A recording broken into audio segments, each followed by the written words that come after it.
Welcome back. So Democratic Alliance Gauteng leader, Mr. Solly Msimanga, has criticised what he calls the lack of leadership in Johannesburg. He says the city is still battling poor service delivery. This is despite various interventions in recent months. Msimanga joins us now for more on this discussion. Mr. Msimanga, a good evening to you. Thank you so much for joining us. Here's the reality of where Johannesburg is sitting at the moment. We've got quite the big responsibility in 2025. We're hosting G20. It's actually part of the alarm that the Democratic Alliance is raising, that we have 3 months to go before G20, and you're simply not happy with the space in which we'll be hosting these nations. Yeah, I mean, thank you very much, Naledi, and good evening to you and to the viewers at home. Indeed, we have raised this issue since March. In March, you would remember we held a press conference in which we had actually then put together a document that we submitted to the presidency in an open letter to then say this can actually be used as a terms of reference, because we engaged with experts around electricity, around water, safety and security. We engaged with some of the officials within the city of Johannesburg that were willing to talk to us. We engaged, with the police. And we know, that this is information that we're able to then collect, and we're saying, if you want to get Johannesburg right, not just for the G20, but even beyond that, these are some of the things that you need to look at.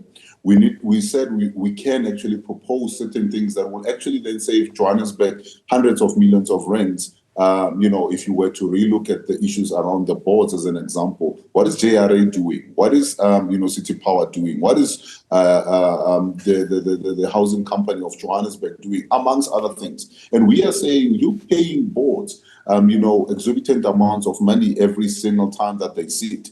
Yet we don't see any kind of improvement in the lives of the people of Johannesburg. Therefore, we now need to then relook at some of these things. And this is what we were proposing to them.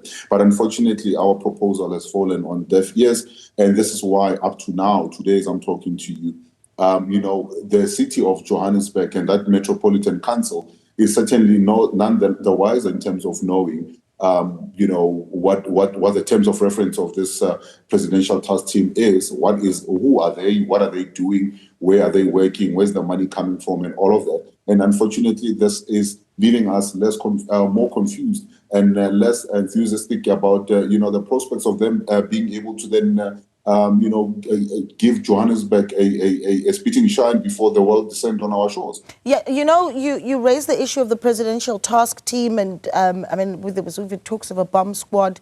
That was not a bomb squad. That of course we need to clarify. The bomb squad has nothing to do with bombs. It was actually to tackle corruption. But this is what I want you to help me with. When the G20 member states arrive in Johannesburg, the challenges that you foresee them running into, so perhaps for someone who lives in Johannesburg, the challenges that we may very well have become accustomed to, for instance, right? So the glaring weaknesses that they will be faced by.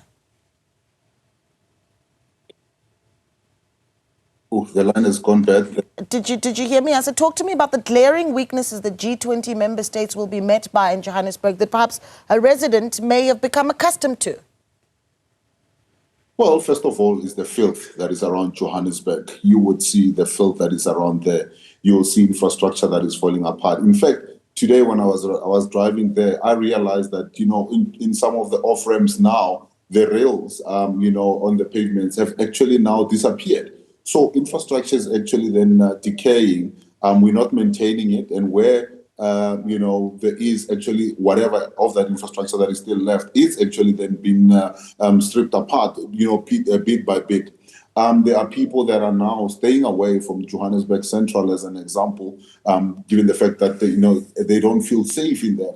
And when I engaged with the police, last week I had actually meeting with the South African Police Service at the Johannesburg Central Police. They were talking about resources.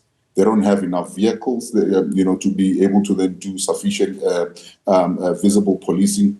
You know now showing Bree Street is one of those that 215 million rent has been sunk into, but we know we're nowhere near fixing that particular problem. And we can go on and on about the infrastructure that is falling apart. We can talk about safety and security around around Johannesburg. We can talk about the issue of the filth. But Naledi, I think we need to be having a conversation beyond the G20. Yes, we want the world to see the best foot forward. But the fact of the matter is the residents of Johannesburg are actually now finding life harder and harder. Last week, as an example, Sandton was without water for 8 days. Now, this is where you're going to have some of the G20 heads being placed at. And I don't want to be focusing only on Johannesburg, because people of Fitzburg, as an example, have come to be accustomed to not having water as regular as they would have it. And these are some of the things that we have been saying, and this is what we said even in March. Let's look at a plan that will not only address the challenges for the G20, but will address challenges even beyond that. But unfortunately, Johannesburg hasn't really had good leadership. And let's look at it now. You have heads of departments that are earning in excess of 1.5 or close to 2 million rand each. And you then have the departments that they run underneath them. From there, you have the so-called entities that are supposed to be assisting. And then you have the bomb squad. And then you have the presidential, task team. Who is doing the work, and who is being held accountable here? Okay. That's what the people of Johannesburg and the people of Gauteng need to be asking. And I'm going to ask you some quick fire questions just because I'm out of time, but I need to get to this. And just quickly as we stay on G20, if Johannesburg is not the right place for us to host G20 member states, where should we be going? Well, I don't think we should be doing comparisons of towns per se. We should be then saying, is South Africa ready? Is South Africa ready? Are we able to then say we are safe enough in South Africa? We do have the infrastructure to be able to then host the world. Because I know if I were to say Cape Town, then they say, because it's the DA. No, I'm saying, is South Africa ready? Are we ready? Are we able to then say, whether you go to Cape Town, whether you go to Johannesburg, whether you go to Polokwane, this is the infrastructure that you're going to find. We're proud to present this infrastructure to you, and we are ready to then host the world on our shores. That's the question that we should be asking. That's the question. That's the kind of standard that we should be able to aim for, and that's what we need to be holding our leaders, to those standards, to account for, getting us to those standards. Okay. Quick fire questions. Like I said, just a couple of days ago, this hitting the news rundowns. You've got the Patriotic Alliance then placing Liam Jacobs as a councillor in the city of Johannesburg. A loss from the DA, someone who defected from the DA to the Patriotic Alliance. Is this a sore point for the party in Gauteng?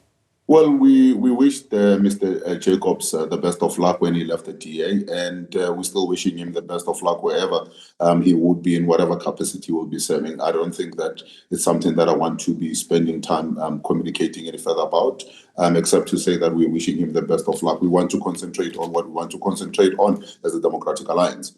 Yeah, you've got a lot going on in Gauteng. For instance, in Tshwane, there are, of course, one would call it murmurs, right? Let's call them murmurs of whether it is some fractions in the multi-party coalition in the city of Tshwane. The question becomes what the future may very well hold then for Nasipi Moya. I wonder what the DA's position is on her leadership of Tshwane, and if there were, for instance, a vote of no confidence, which way the Democratic Alliance would lean.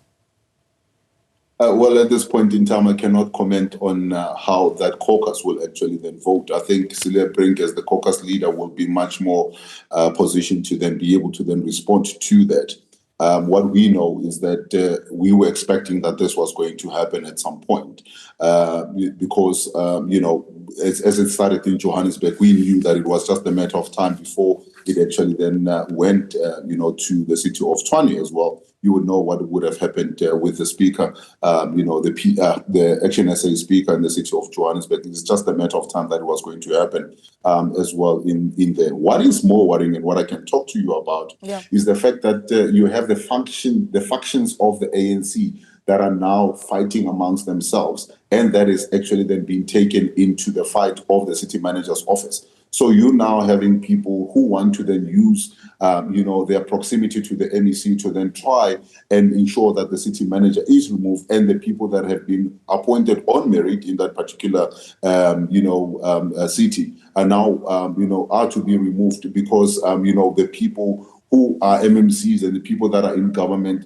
are not the same factions as the people that are actually then pushing for the city manager and those people to be removed. So this is something that, again, when you have politics then being mixed with administration, creates a lot of chaos and creates headaches that ultimately the residents will be the worst, or will be the worst sufferers of this particular kind of action that is taking place. And this is something that we should all be wary of, and we should stand against and say, if you have officials that are wanting to do their job, are doing their job, let them do their job and let politics stay out of it. That's what we want to then see happening there. Yeah, I can't speak to you and not take the opportunity to ask you. This 2026 is coming up, and of course, in Gauteng, you've got to think about what you're doing for those local government elections, the candidates that you're pushing forward. Where are you in that process?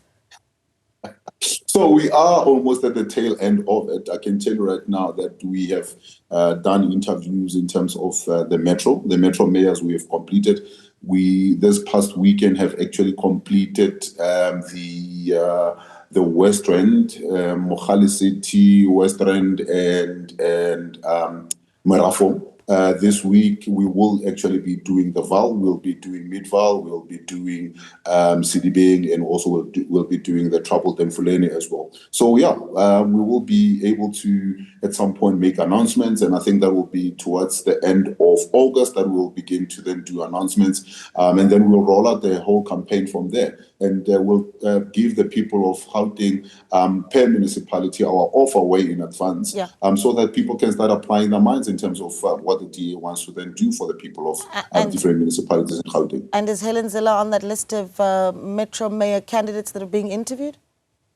Yes. She has been interviewed? Yes, she has been. And how, what did that interview look like? No. I cannot talk to that. I can tell you that there's quite a number of good caliber people that have been interviewed, and that's what I can give you free of charge here now, is that we have interviewed a good caliber of people. I can tell you of the people that were interviewed, Johannesburg will be very lucky to have those people, and hopefully these are people that will be able to then be in office for the duration of the 5-year term, because I do believe that it is actually going to take more than 5 years to be able to then turn the city of Johannesburg around. But you need stability for 5 years for some kind of base to settle and for things to start happening from there. Who is Helen Zille up against in the city of Johannesburg in the interviews that you're running for Metro Mayors within the party?